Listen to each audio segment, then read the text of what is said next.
Hello hi అండి అందరికీ. ఇవాళ మన వీడియోలో మనం పాలక్ పన్నీర్ కర్రీ ఎలా చేయాలో తెలుసుకుందాము.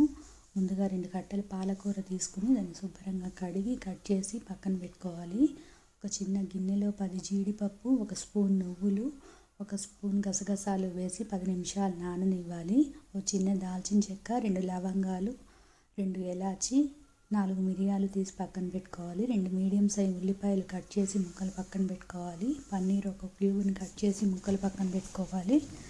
స్టవ్ ఆన్ చేసి పాన్ పెట్టుకుని పాన్లో కొంచెం ఆయిల్ వేసుకుని ఈ పన్నీర్ ముక్కల్ని ఫ్రై చేసి పక్కన పెట్టుకోవాలి.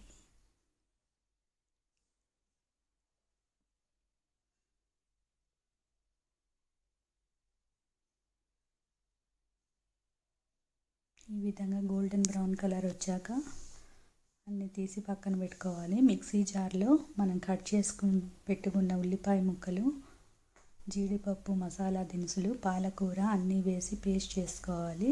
స్టవ్ ఆన్ చేసి కడాయి పెట్టుకుని కొంచెం ఆయిల్ వేసుకుని 2 బటర్ క్యూబ్స్ వేసుకోవాలి.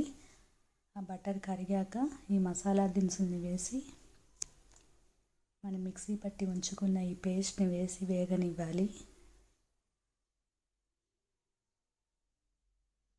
ఒకసారి కలిపి మూత పెట్టాలి.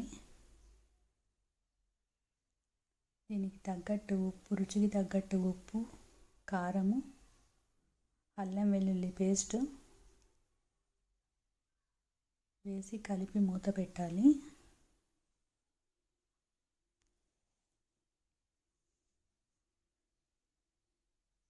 అలా 10 నిమిషాలు ఉంచుకున్నాక ఈ విధంగా తయారైపోతుంది మనకి.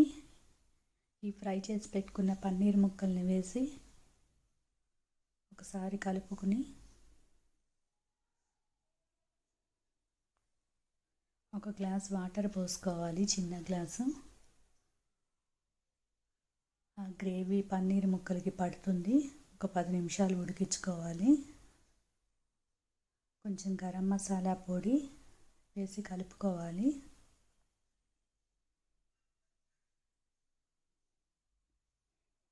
అంతేనండి, ఇలా తయారైపోతుంది. కొంచెం పంచదార చల్లుకుని స్టవ్ ఆఫ్ చేసుకుంటే మనకి పాలక్ పన్నీర్ కర్రీ రెడీ అయిపోతుంది. ఇది చపాతీలోకి, పూరీలోకి, పలావ్లోకి చాలా బాగుంటుంది. మీరు కూడా ట్రై చేసి ఎలా ఉందో నాకు కామెంట్ బాక్స్లో కామెంట్ చేయండి. Thank you for watching.